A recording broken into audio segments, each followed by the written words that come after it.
Bom, pessoal, nós estamos na página 48, né?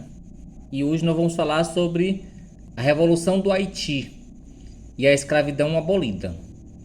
Vou dividir esse tópico em dois vídeos, né? Para não ficar tão longo assim, tá bom? Então, acompanhe minha leitura, pessoal. Veja aí, ó. Poucos anos depois da independência das 13 colônias inglesas, os habitantes de uma colônia francesa pegaram em armas pela independência.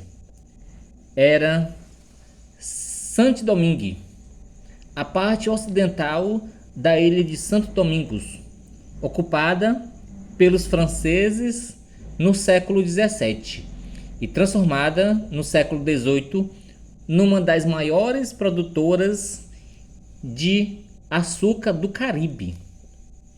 A colônia tinha o perfil das ilhas escravistas da região, com uma minoria de senhores, administradores e comerciantes brancos e uma imensa maioria de escravos de origem africana, cerca de 85% de uma população de 800 mil habitantes.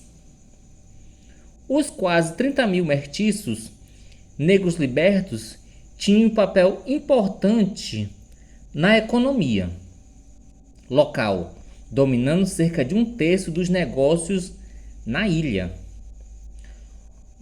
Ao longo do século XVIII, os grandes senhores ou seus representantes, chamados de grandes blanques, tiveram de conviver com dois tipos de pressão: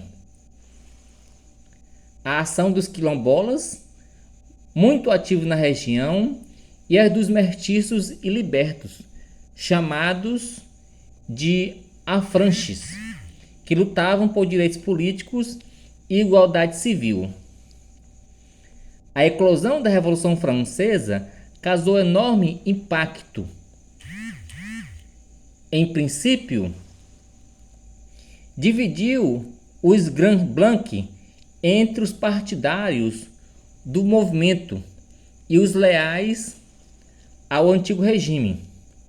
Depois, abriu espaço para as reivindicações dos afranches, que exigiam enviar representante aos Estados Gerais, convocado pelo rei Luís XVI em Paris. Os Grandes Blancs se opuseram e Vicente Auger e Jean-Baptiste Chavannes lideraram uma insurreição contra os brancos em 1790, na qual buscaram o apoio da Inglaterra, rival da França, mas o golpe foi abortado e os líderes da rebelião executados. Então, pessoal, aqui, né, traz um mapa de Santo Domingo, tá? Olha aqui, ó. Essa parte aqui do mapa é onde hoje é a parte norte da América do Sul, tá? Aqui seria, no caso, a Amazônia, e aqui onde seria a Venezuela. Então, aqui essa ilha, né, seria o Haiti, tá bom? Só para vocês terem uma ideia, foi aqui nessa região que a nau mina, né, encalhou, né? A nau de Cristóvão Colombo, antes a chegar aqui nas ilhas do Caribe, tá certo? E o Haiti era dividido dessa forma, tá? Uma parte francesa e uma parte espanhola, tá?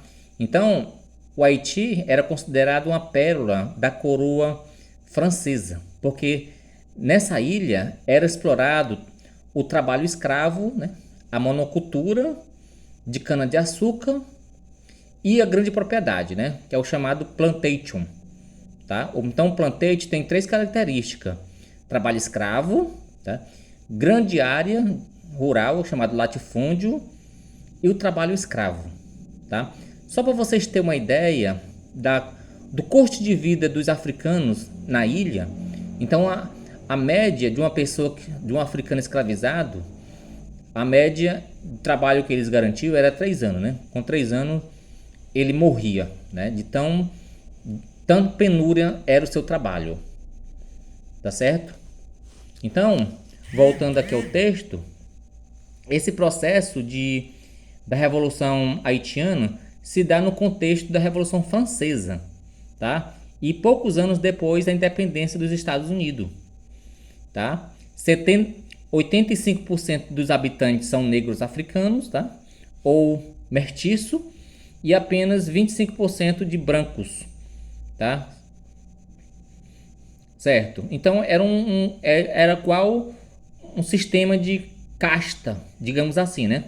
Então os negros, escravizados, mestiços, filhos de brancos com negras, tá? E esses faziam uma classe intermediária, livres, tá? E os, os brancos, né? Que eram minoria. Então a minoria branca escravizava a maioria de negro. Então lá existiam os blancos, tá? E os afraxim. Os blancos, no caso, eles procuraram até apoio britânico, né, dos ingleses, que eram rival dos franceses, tá? Na ocasião da Revolução Francesa. Mas eles foram derrotados pelos afraxim, que lutavam também por direitos políticos. Tá certo? Então eu vou encerrar esse vídeo e nós continuamos no próximo, tá bom? Até mais.